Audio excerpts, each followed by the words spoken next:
Pak Rahma, Assalamualaikum. Sehat, Pak? Waalaikumsalam warahmatullahi wabarakatuh. Alhamdulillah sehat, Bu.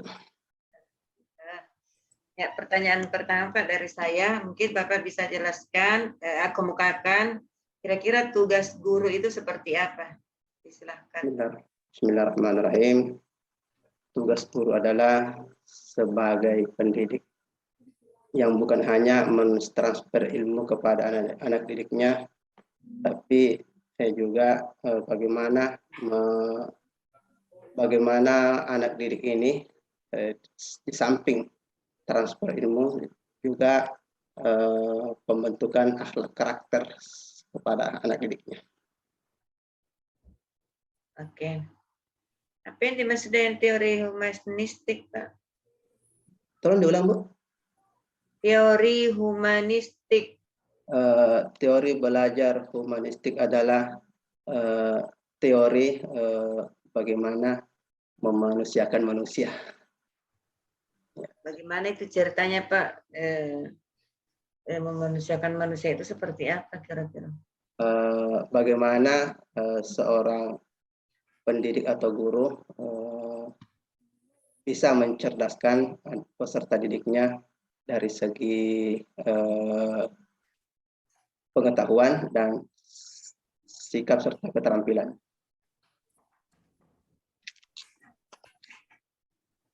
Diulang, Pak.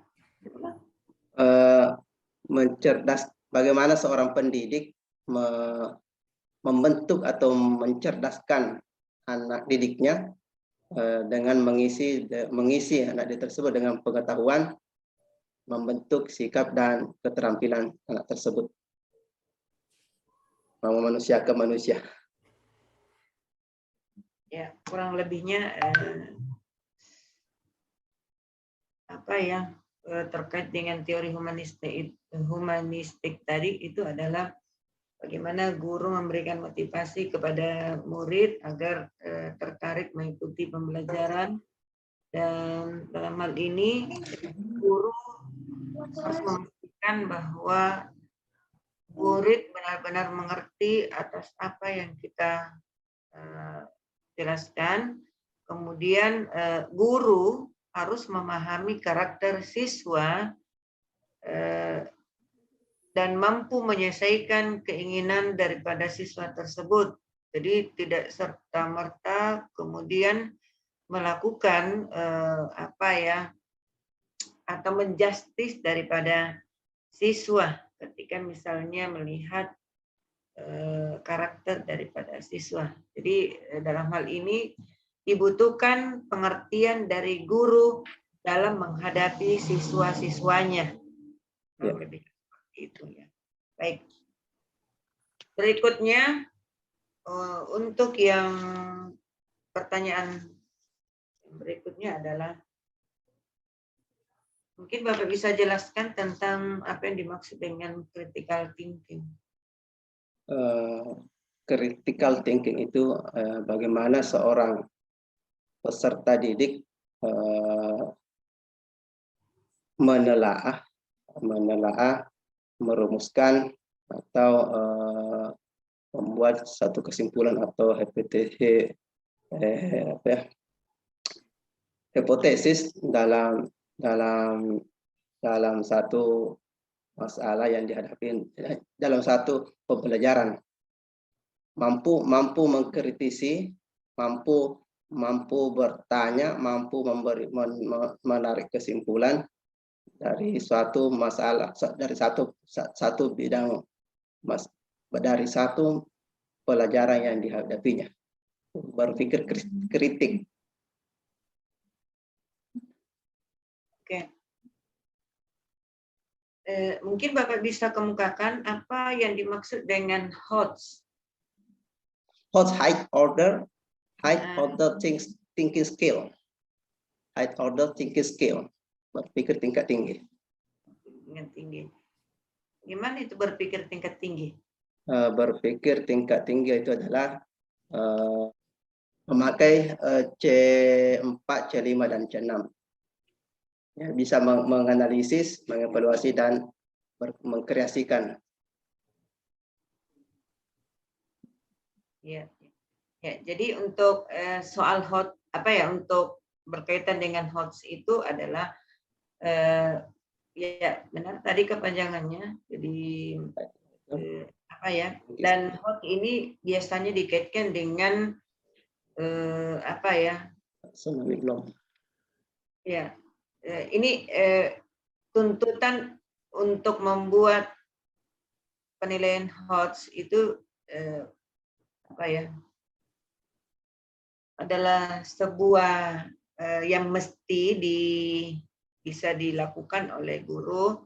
Jadi ini adalah merupakan salah satu tuntutan keterampilan dalam pembelajaran abad 21 sehingga diharapkan siswa itu mampu untuk berpikir kritis, kreatif, kolaboratif, dan komunikatif. Jadi biasanya untuk soal HOTS itu memungkinkan kita untuk membuat jenis soal yang sama, namun dengan pertanyaan yang berbeda. Nah, biasanya soal-soal HOTS itu memiliki karakteristik yang beragam. Jadi mungkin Bapak bisa sebutkan karakteristik yang dimaksud. Jadi silakan Pak. Apa karakteristik untuk soal HOTS itu? Karakteristik dari bentuk soal HOTS itu adalah yang pertama membuat pertama alur cerita atau literasi atau artikel yang begitu agak-agak panjang dan yang nantinya dari artikel itu atau literasi tersebut melahirkan jawaban yang juga merangsang siswa untuk menganalisa daripada soal tersebut untuk mendapatkan jawaban yang lebih tepat lagi. Oke. Jadi ceritanya memerlukan paling tidak daya analisis yang tinggi dari peserta didik. Ya. Berikutnya, ya, mungkin bisa dikemukakan Pak komponen-komponen dalam RPP Bapak. Satuan pendidikan, nama identitas sekolah, ya. mata pelajaran, ya. Kelas, semester, tema, materi, tema, kemudian kompetensi inti, kompetensi dasar, indikator, tujuan pembelajaran, kemudian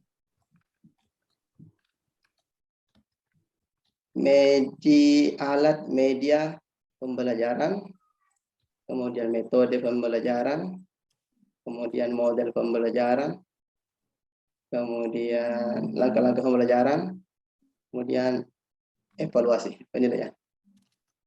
13. Sudah 13 itu Pak? Iya. Oke Bapak. Nanti dilihat kembali Pak ya, kalau sudah pas atau ini ya. Tapi saya juga kurang lebihnya hampir sama dengan yang tadi kita sampaikan. Jadi pastikan jangan sampai ada yang terlewat ya Pak. Jadi 13 RPP itu berkaitan dengan apa yang menjadi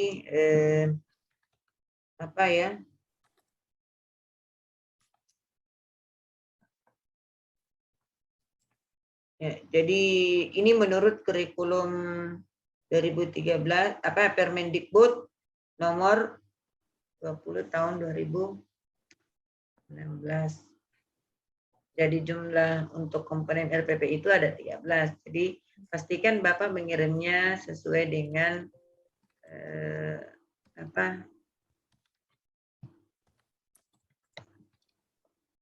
sesuai dengan kurikulum yang diminta. Baik. Kembali ke pertanyaan lagi, Pak.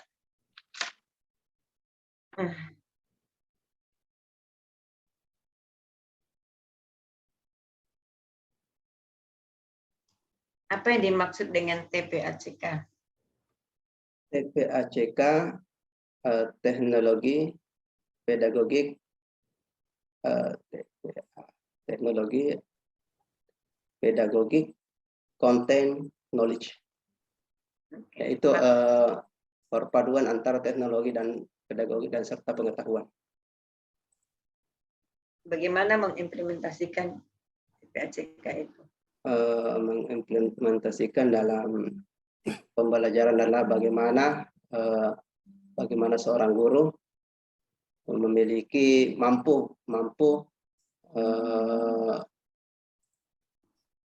bagaimana seorang guru mampu mengikuti tren, mengikuti perkembangan teknologi dan menuangkannya dalam bentuk pembelajaran di madrasah atau di sekolah. Iya, bagaimana itu Pak implementasi pemain satu siap tantangan ini? TPACK menuangkan dalam perangkat pembelajaran, artinya seorang guru ketika mengajar harus tahu tentang teknologi atau tentang teknologi pedagogik dan konten-konten pengetahuan, sehingga dalam pembelajaran tidak terfokus dari buku tos saja, tapi dengan mempergunakan teknologi yang ada seperti PowerPoint atau LCD, sehingga motivasi belajar siswa ada perubahan dan lebih termotivasi lagi untuk belajar.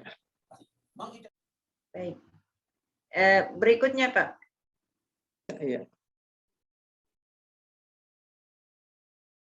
Kalau kita guru, misalnya dalam melaksanakan tugas kita, maka hal apa yang perlu dipersiapkan? Dalam melaksanakan tugas, guru harus mempersiapkan dari awal itu atau dari rumah, yaitu perangkat pembelajaran. Dengan perangkat pembelajaran itu membantu guru untuk memudahkan dalam penyampaian proses pembelajaran di sekolah, sehingga apa yang diprogramkan bisa terrealisasi dan mendapatkan hasil yang maksimal. Penting nggak membuat itu? Sangat penting, Bu, karena kalau mengajar tanpa ada panduan itu biasa keluar dari rel pengajaran. Ketika ada panduan, itu akan menjadi terarah kepada apa yang kita rencanakan. Oke. Yang berikut, metode apa yang Bapak pakai sebagaimana yang Bapak tuangkan dalam RPP di kolom LMS? Metode pertama yang pastinya, Bu, ada metode ceramah, kemudian diskusi, kemudian tanya jawab, kemudian penugasan. Ya. Kalau misalnya Bapak melakukan penugasan, kira-kira model penugasannya itu seperti apa, Pak? Kalau biasa saya lakukan akan adakan buku siswa itu ada pertama ada pilihan ganda, bentuk soalnya pilihan ganda, ada bentuk uraian, dan ada juga memberikan seperti membaca Al-Quran, diberikan diinstruksikan kepada siswa supaya membaca ayat yang ada dalam kotak tersebut, kemudian menyesuaikan dengan kondisi dirinya. Misalnya di situ membaca Al-Quran surah Al-An'am misalnya, di situ kalau lancar sekali atau lancar, kurang lancar atau tidak lancar, seperti itu yang saya lakukan sekarang ini. Ya, jadi ketika Bapak melakukan penugasan, kemudian pastinya kan akan dinilai ya. Ya. Setelah diberikan tugas, maka akan diberikan nilai. Nah, kira-kira model penilaian Bapak itu seperti apa? Model penilaiannya kan kalau pilihan ganda misalnya 10 kan berdasarkan skor.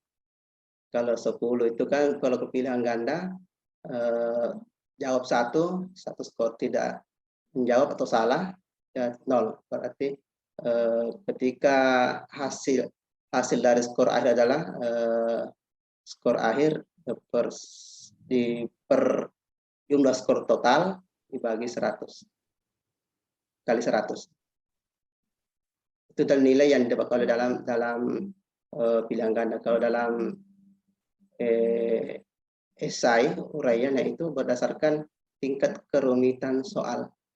Kalau misalnya satu soal itu menjelaskan, ya saya biasa kalau menjelaskannya agak pendek, biasa saya kasih skor 2. Kalau biasa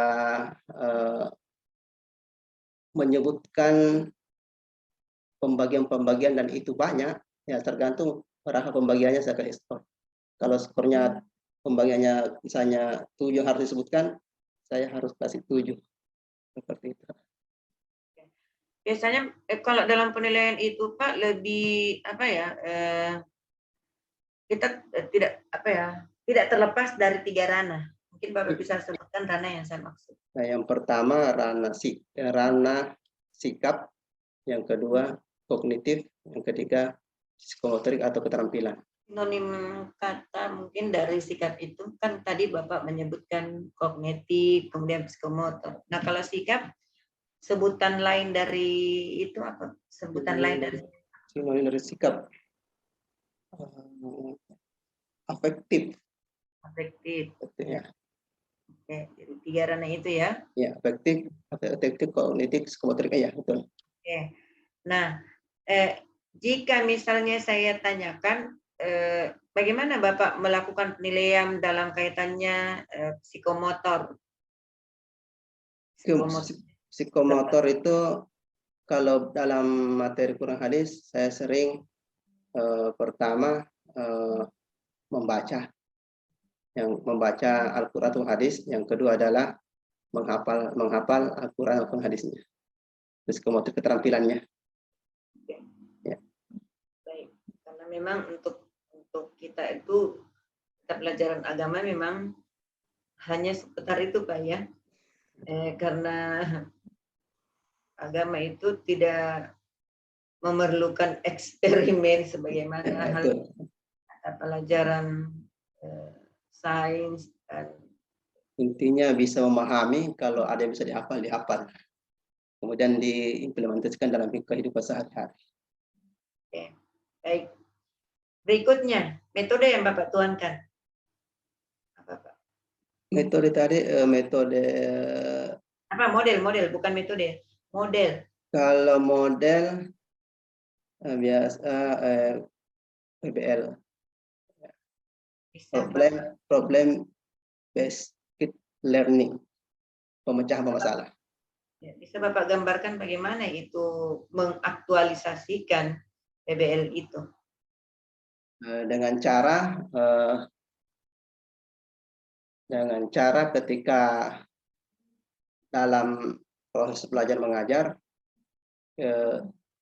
bisa saja seorang guru memberikan suatu gambar atau mengamati gambar atau merenungkan sesuatu yang ada dalam buku tersebut, kemudian diinstruksikan kepada siswa bagaimana menjelaskan apa yang terdapat dalam gambar tersebut, atau mengamati atau merenungkan. Baik. Yang berikut, Mbak, kalau saya tidak salah, pernah saya melihat di RPP Bapak itu tertulis discovery. Discovery learning. Bisa jelaskan? Discovery learning itu bagaimana seorang siswa atau pelajar menemukan sesuatu, mengkaji, menemukan sesuatu yang baru, sehingga apa yang ditemukan itu bisa menjadi berkembang dalam kognitifnya. Discover itu adalah mencari dan menemukan sesuatu. Oke, baik.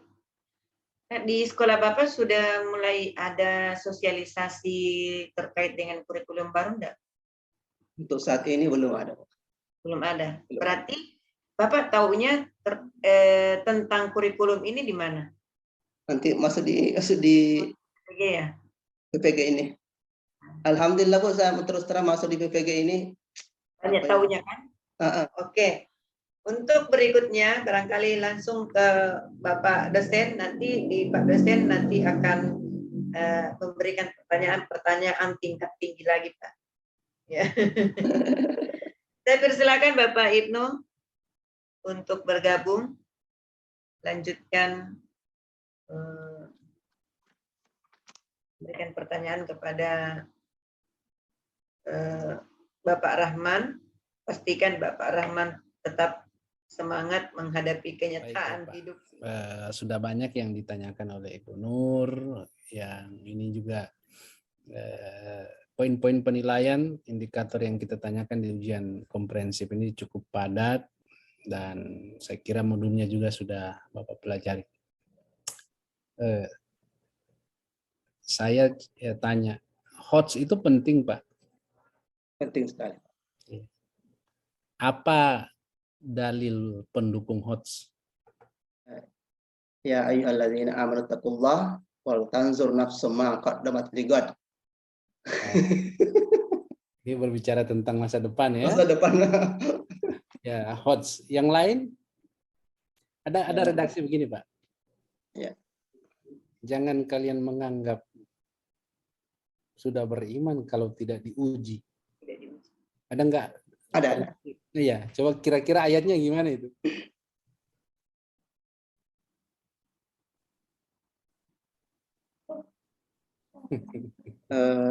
Apa ya? Wa minan nas may yaqulu amanna billahi wa bil yawmil akhir wa ma hum mu'minin. Tunggu Pak, tunggu.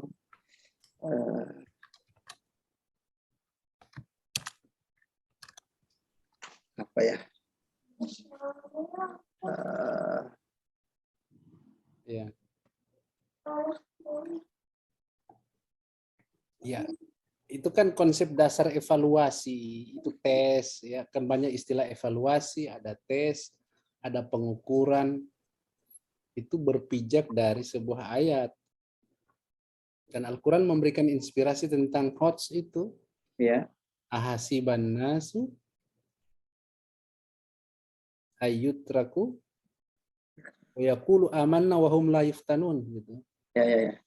Iya, kalau mau bilang guru profesional harus diuji, Pak. Iya, betul. Ujiannya ini lewat PPG. Iya kan? Kalau Bapak mau mundur, itu Nabi itu apa ya? Nabi mana yang tidak diuji gitu? Ya.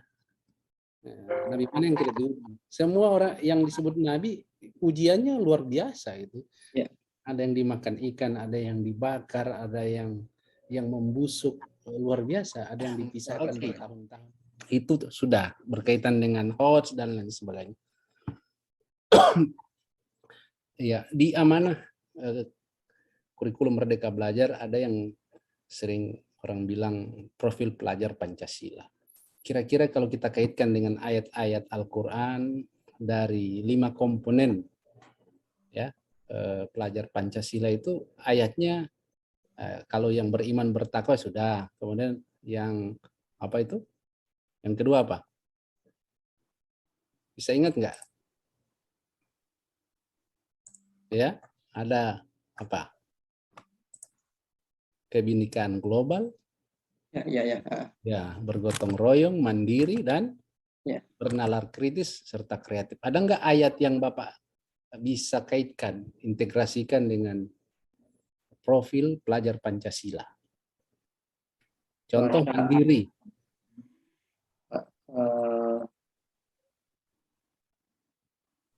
Wa'tasimu bihablillahi jami'an wa la tafarraqu.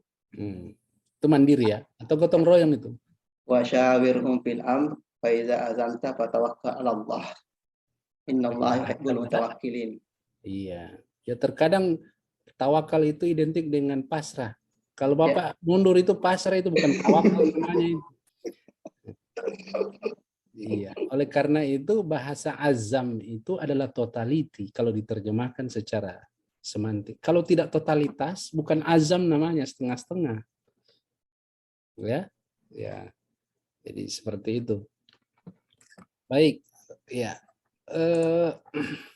Kurang lebih ada 120 sekian media pembelajaran yang sementara ini dikembangkan dan banyak digeluti oleh para mahasiswa untuk menghasilkan media pembelajaran interaktif. Kalau Bapak mungkin hanya PowerPoint baru belajar. Ya, Kira ada aplikasi lain yang sekarang ini sementara dipelajari dalam rangka menghadirkan media interaktif? Ada nggak? Kalau untuk saat ini baru PowerPoint yang akan tahu. Baru PowerPoint. Ya, Pak. Ya, kalau PowerPoint harus to the point, Pak. Jangan sampai hasilnya Power Word. Isinya PowerPoint berarti to the point. Kalau semua yang ada di modul ditaruh di PowerPoint itu PowerPoint namanya. Word yang mempunyai power. Oke. Ya, banyak ya, ada Canva, ada Filmora, ada banyak yang gratis-gratis, ada Edmodo, ada free.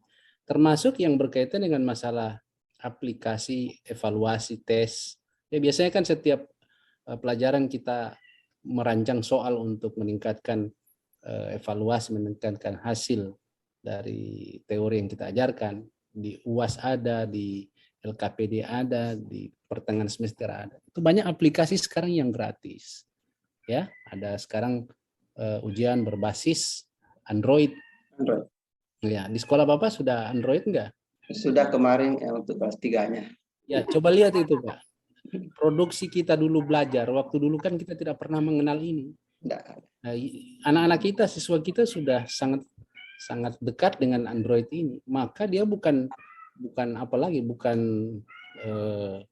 penghambat belajar, malah sebagai sarana belajar untuk memudahkan kita. Sudah jadi kebutuhan.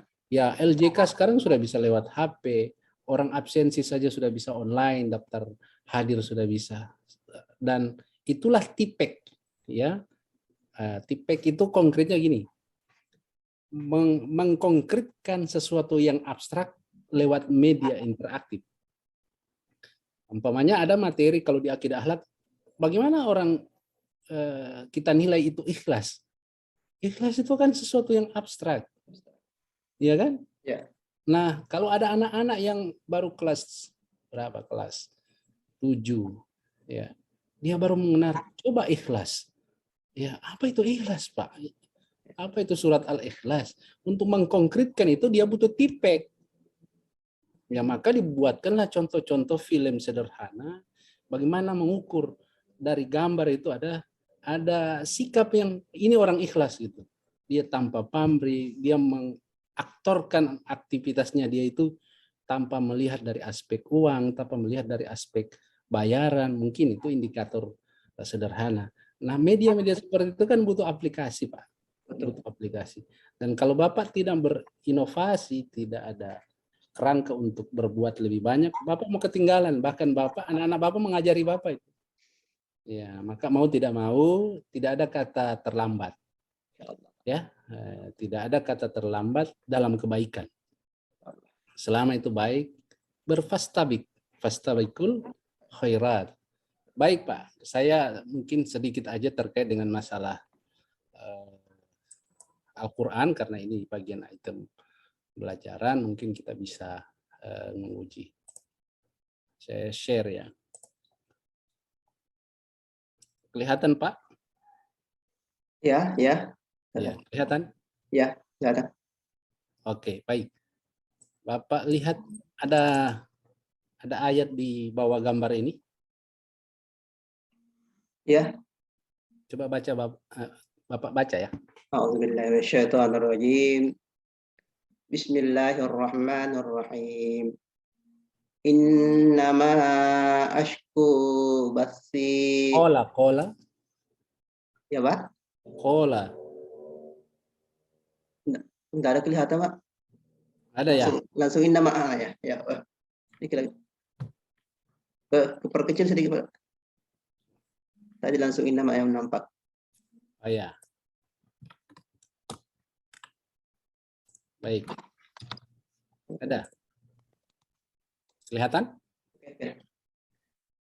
A'udzu billahi minasyaitonir rajim.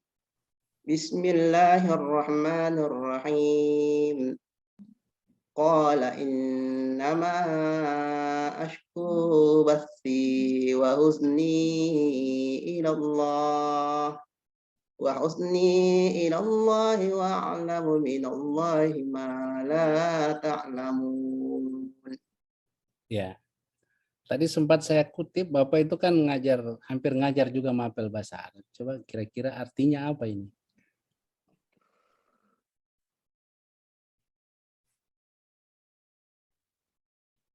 Kalau ini tidak jauh dari kesempurnaan yang saya bisa artikan. Ya. Qala innama, qala ia berkata, innama sesungguhnya, saya kurang tahu artinya ini, ashku bathi wa husni ilallahi kepada Allah, wa a'lamu, Wa a'lamu, Iya. dan dia lebih mengetahui, wa a'lamu minallahi, dan lebih mengetahui dari Allah, ma la ta'lamun, apa yang kalian tidak mengetahui, apa yang kalian tidak ketahui. Iya. Kira-kira secara umum ayat ini berbicara tentang apa?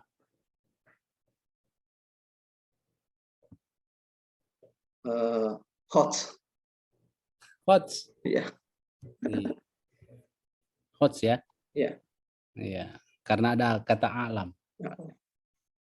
Ya, baik. Kalau diterjemahkan ini kan berkaitan dengan Yakub berkata, gitu ya, bahwa sesungguhnya aku mengeluh. Ya, Bapak kan mengeluh tadi. Ashku bathi wa huzni, dan kesedihanku kepada Allah. Allah. Iya. Husni. Iya. Kesedihannya. Ya, mengeluh dan mencurahkan kesedihan itu hanya kepada Allah, bukan di Facebook. Karena Allah lebih mengetahui apa yang kalian tidak ketahui. Ya, begini Pak, di dalam Al-Quran itu kan, Al-Quran hadis ya, kita sering menemukan ada yang namanya al-ayat al-gharibah, ayat-ayat yang bacaannya unik, bacaannya asing. Itu kurang lebih 5 yang biasanya. Ada sakta, ada nakol, ada ismam, ada imalah, ya, ada tashil. Kira-kira Bapak bisa berikan contoh nggak? Yang mana, Pak? Pertama sakta. Sakta. Apa artinya sakta? Sakta itu diam. Diam, sukut. Ya. Ya, sukut ente. Diam, berhenti, namun tidak bernapas, kemudian dilanjutkan. Sampai meninggal. Berhenti sejenak, sekira-kira 2 harakat tanpa bernapas, kemudian dilanjutkan bacaannya. Saya kira tanpa bernapas sampai meninggal. Contohnya wakilaman raq. Ilaman raq. Ya, ada 4 tempat di ayat itu ya. Ya. Qala bal, Qala di surah Al-Mutaffifin. Ya. Qala bal rana ala. Ya, di Yasin juga ada kan? Di Yasin. Mimma raqadina hadza ma wa'ada ar-rahmanu wa sadaqal mursalun. Baik. Kalau itu sakta. Kalau imalah? Imalah itu ya seperti doanya Nabi Nuh ini. Bismillahi majraha wa mursaha inna rabbi laghafurur rahim. baris fathah dimiringkan ke kasrah. Bisa nggak yang konsep imala itu kita eksperimenkan di semua kata dalam ayat Al-Quran yang mirip-mirip. Umpamanya wadduhe, wal-laili idza saje. Bisa nggak gitu? Tergantung Pak Dokter anunya qiraah yang membimbing hal itu. Ya, tergantung ketika masuk qiraah sab'ah itu kalau nggak salah. Tapi bisa ya? Tidak semua sih Pak kalau aneh. Itu tidak semua ayat Al-Quran atau tidak semua orang bisa melakukan itu? Tidak semua orang bisa melakukan karena butuh keilmuan. Iya. Butuh ilmu. Karena Iya. ada panduannya itu dalam musabakah. Ada konsep di Kurdis namanya. Ya, ada memang ada pedoman makraknya. Al-ilmu fauqal amal. Ya kan? Ya. Sebelum beramal harus ada ilmunya. Ya. Ya. Itu yang disebut dengan kalau kita urai mulai dari konseptual, faktual, konseptual, prosedural, dan metakognisi. Ya. Bisa diterapkan di Al-Quran hadis. Selanjutnya bacaan terkait dengan tashil. Bagaimana itu? Tashil itu pertemunya dua hamzah. Kemudian hamzah kedua sebelum itu ke hamzah, Pak. Sebelum ke hamzah. Ya. Apa bedanya hamzah dan alif? Kalau hamzah dengan alif, kalau mau secara ini, kalau alif itu tidak pernah mati. Oh, gitu ya? Hamzah mati. Contohnya alif yang tidak pernah mati. Ini kalau di ayat ini, kola itu alif atau hamzah? Kola. Alif. Ya. Apanya yang maksud tidak mati itu? Sependek sepengetahuan saya Pak, alif itu tidak pernah mati emang. Hendaknya. Iya, contohnya gimana? Apa buktinya? Tidak pernah sukun ya dia. Oh, tidak pernah sukun. Tidak pernah berbaris sukun. Oh, gitu. Ya. Ya. Sukun itu apa? Nama makanan? Baris apa ya? Baris mati lah kalau bahasa Indonesianya. Oke. Saya konkretkan ini. Apa ya? Bentar. Ini Pak. Apa lihat ini? Ya. Yang tanda merah itu mana yang sukun, mana yang tidak? Tunggu. Yang tanda merah ya. Kan ada dua ya. Iya. Itu sukun. Yang sukun yang pertama Pak. Yang dua? Yang kedua? Yang kedua apa istilahnya? Sifir apa sifir? Sifir itu apa? Bundaran kecil di atas. Iya. Ya. Ini kalau tandanya di merah begini, apa maksudnya kalau ada sifir begitu? Tidak dibaca Pak, tidak terbaca. Tidak dibaca. Ya. Iya. Gitu ya. Jadi beda yang terbaca dengan yang ditulis. Ya. Bisa nggak dibuang ya-nya itu? Kan mubazir. Wasama abanainaha bi'aidin. Apa ya? Bisa nggak? Saya tidak tahu pasti Pak. Yang jelas kalau dari segi bacaan satunya itu tidak terbaca bahkan tidak berfungsi.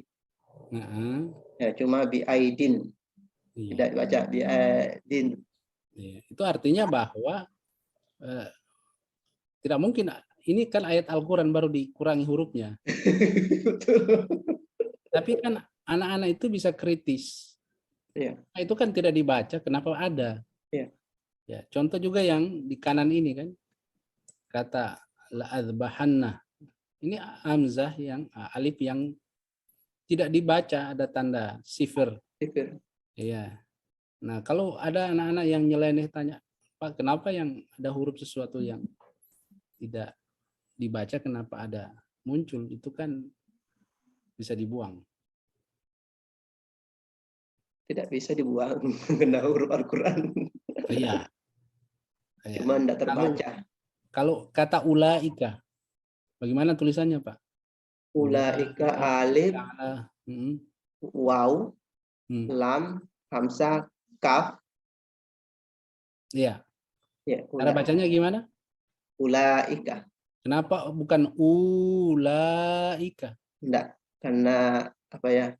Kalau Kenapa? metode ikra itu wawnya ada tapi dianggap tidak ada dari segi bacaan.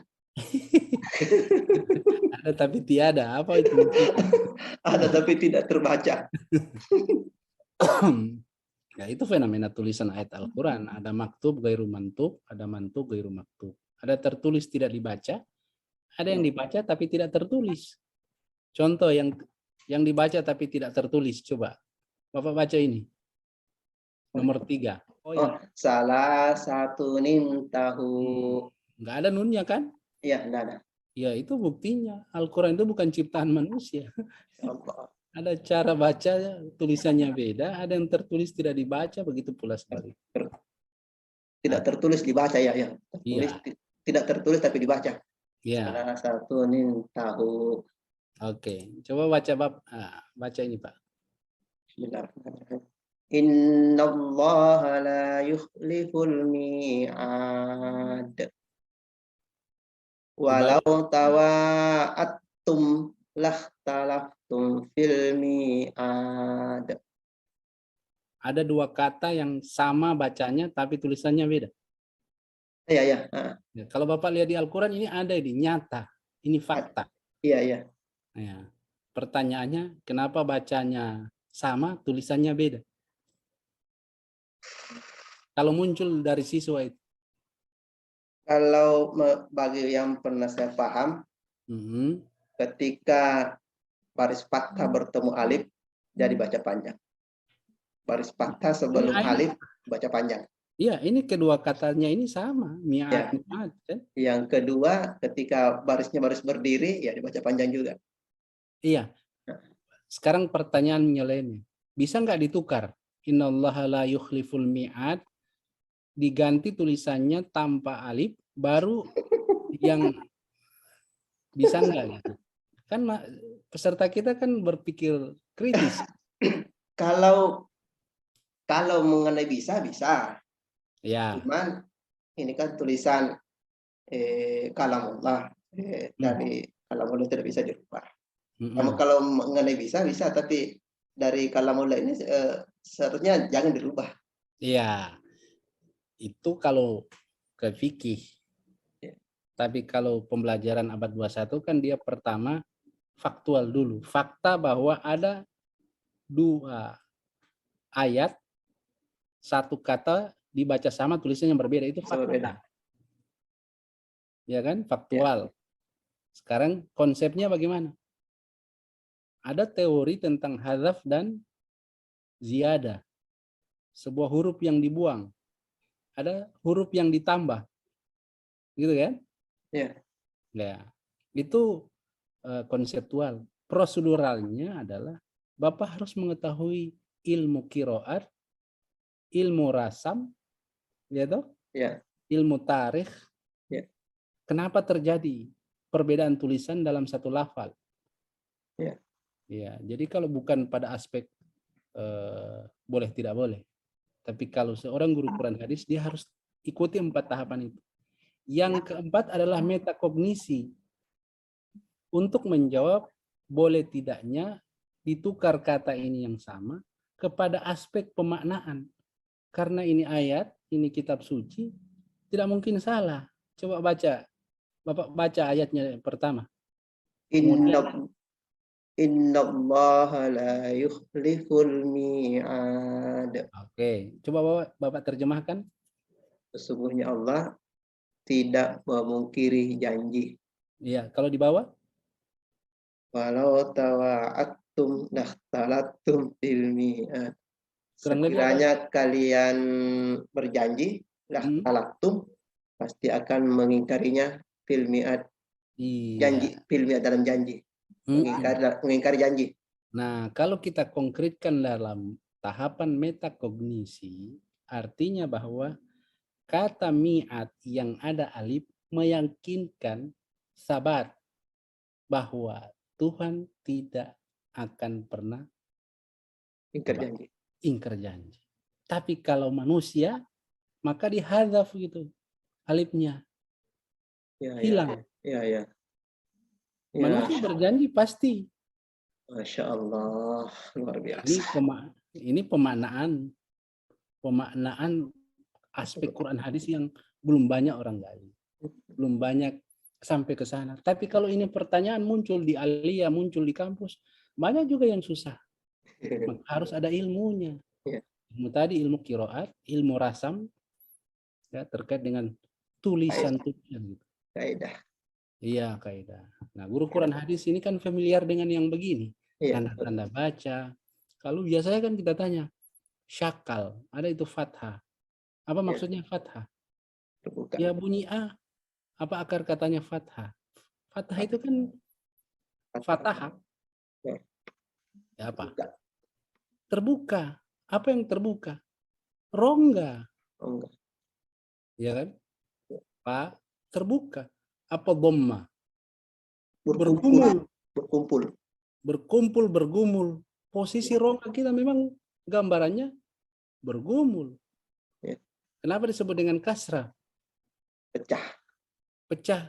Sesuatu yang pecah pasti jatuh, maka barisnya di bawah. Masya Allah. Ya kan? Iya. Tahu Pak, kalau saya itu pecah jatuh ke bawah ya. Tahu-tahunya saya berserakan itu kan tidak, pasti dia tidak menyatu lagi, biar dilem itu dia.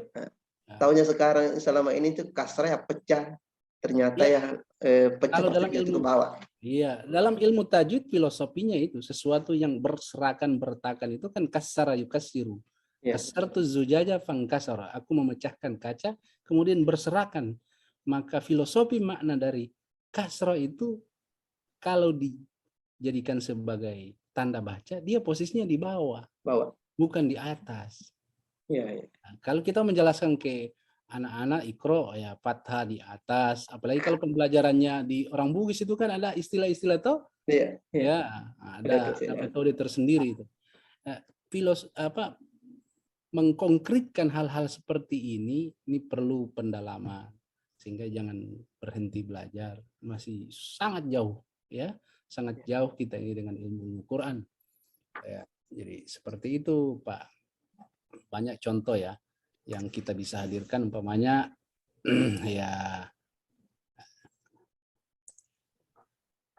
ini Pak, ya nih inna sholataka sakanun lahum. Kenapa kata sholat ada waw? Sholataka sakanun lahum. Itu kan mengganggu.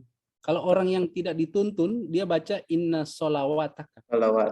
Betul. Itu kan? Ya. Akan-akan itu tanda panjang itu adalah bagian dari baris harakat. Syakal atau harakat waw. Begitu ya? Ya. Ya, kalau siswa bertanya kritis, Pak, kenapa boleh tidak tulisan hayya 'alas shalah dengan waw? Bukan dengan alif. Ya. Coba tidak. Bapak. Iya. Tidak. Bisa tidak? Tidak bisa. Harus dengan alif. Harus dengan alif. Ya, berarti dia konsep yang kedua. Wala tajhar bi sholatika wala tukhafid biha wabtaghi wa inna dzalika sabila. Ini dengan alif. Iya. Tapi Al-Qur'an memberikan gambaran ada pola penulisan sholat dengan waw. Iya. Ya, pertanyaannya, bisa nggak hayya 'alas shalah dengan waw tulisannya? Tidak. Ya, kalau tidak bisa apa alasannya? Tidak sekedar ya, tidak ya atau tidak. Kan bacanya sudah sama. Karena dalam hayya 'alas shalah itu pemanggilan untuk satu waktu sholat. Oh begitu ya. Ya, tapi ini dari aspek tulisannya kan menghadirkan dua pola. Iya. Ya, pola waw dan pola alif. Oke, coba lihat Pak. Ya, ini kan? Ya. Aqimus sholata wa atuz zakata. Ya. Kalau orang yang tidak belajar tentang ilmu rasam dan qiraat dibaca wa aqimus sholawata wa atuz zakawata. Iya, betul. Betul? Betul. Iya. Ya, coba dilihat Al-Qur'an yang lain tuh. Dia pakai alif, Pak. Iya. Ya, di sini ma'arrokiin pakai alif, di atas tidak. Ya. Ya, itu kalau Bapak mau bandingkan semua Al-Quran, Al-Quran Madinah, Al-Quran Maroko, Al-Quran Indonesia, Al-Quran Bombay, Al-Quran Turki, itu pola penulisannya beda. Oke, kita lihat contoh kasus lagi, Pak. Apa lihat ini? Ini An-Naba ya?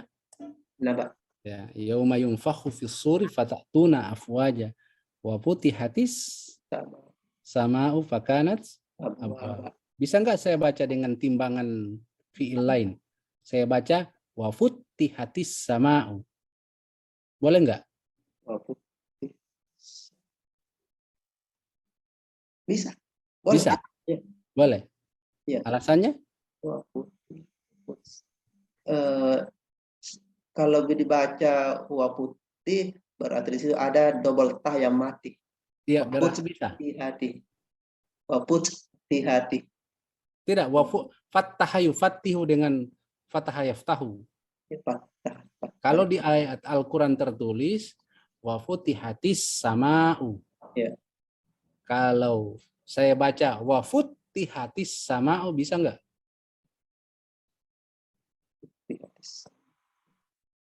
Dibuka. Bisa tidak? Jawab dulu, bisa atau tidak? Bisa. Bisa. Alasannya? Kali kalau melihat dari kata kerja fi'il madinya, Iya. fathah dengan fathah. Berarti ada makna dalam di dalam. Ya. Ada makna lebih dalam dari kata fathah. Begitu ya? Iya. Iya. Jadi kalau Bapak Imam pada saat muncul ayat ini, yauma yunfakhu fis suri fatatuna afwaja. Hadis. Nanti anak-anak menghafalnya lain. Kenapa Bapak baca begitu? Bisa ya? Nah, ternyata ya, ternyata kan kita bisa.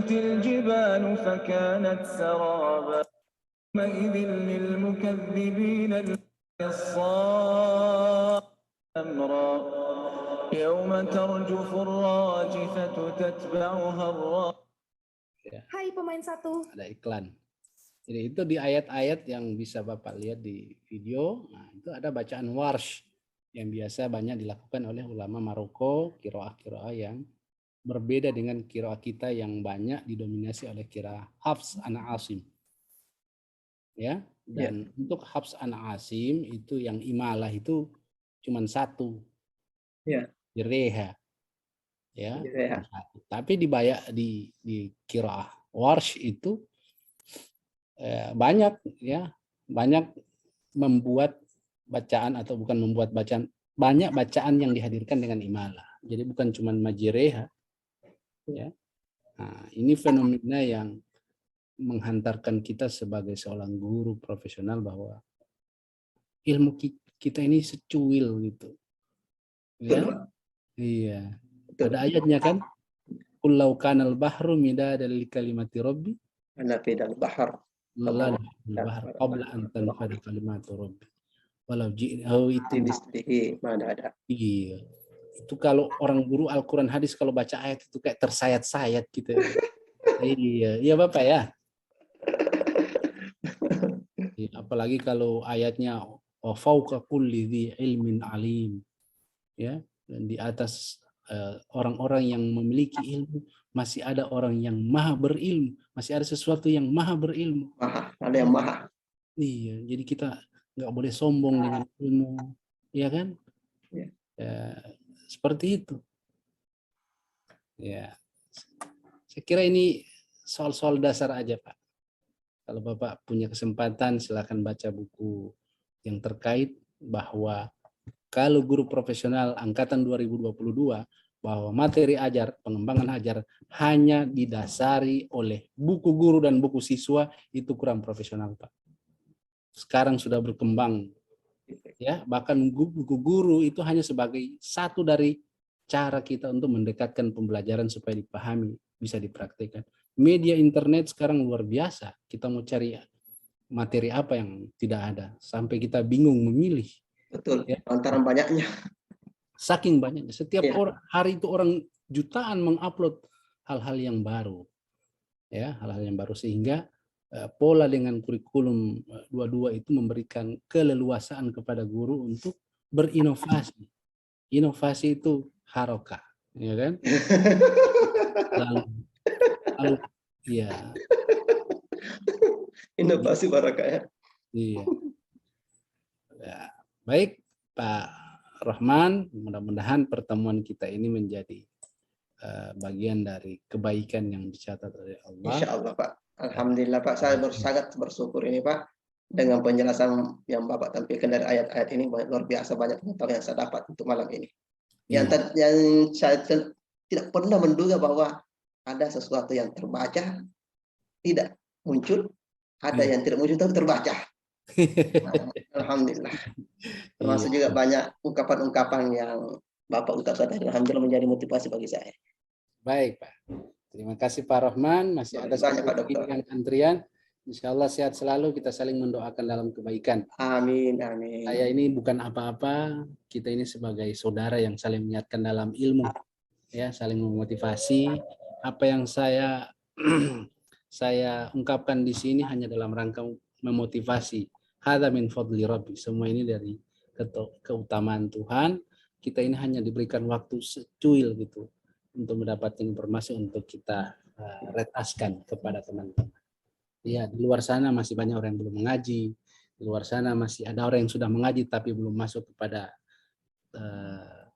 mengajinya yang tartil, ya, yang fasih, bacaan yang mujawwad, ya, yang enak didengar sesuai dengan tajwid. Ini kita punya PR bersama, ya, untuk menghadirkan, membumikan ayat Al-Quran ini bukan hanya sekedar dibaca, tapi mulai pembacaan yang berkelanjutan, ya, sampai kepada memaknai, ya, dan mengaplikasikan kepada hal-hal terkait dengan khalifah fil ard.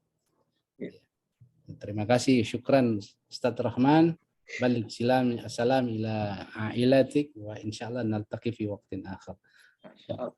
Nah, Tabarakar Rahman, wah, sudah bisa di live, ya. Insyaallah. Terima kasih banyak ya, atas istirahat Pak. Ya. Insyaallah. Baik, kami insyaallah sampai imsak di sini. Tanggung tinggal 1 udah jam 2. Masih ada Ibu Nur Aini. Iya, baik Bu. Pak. Oke, saya boleh Pak Dokter boleh live? Boleh, silakan. Terima kasih banyak Pak Dokter atas ilmunya. Sekian. Assalamualaikum warahmatullahi wabarakatuh. Waalaikumsalam.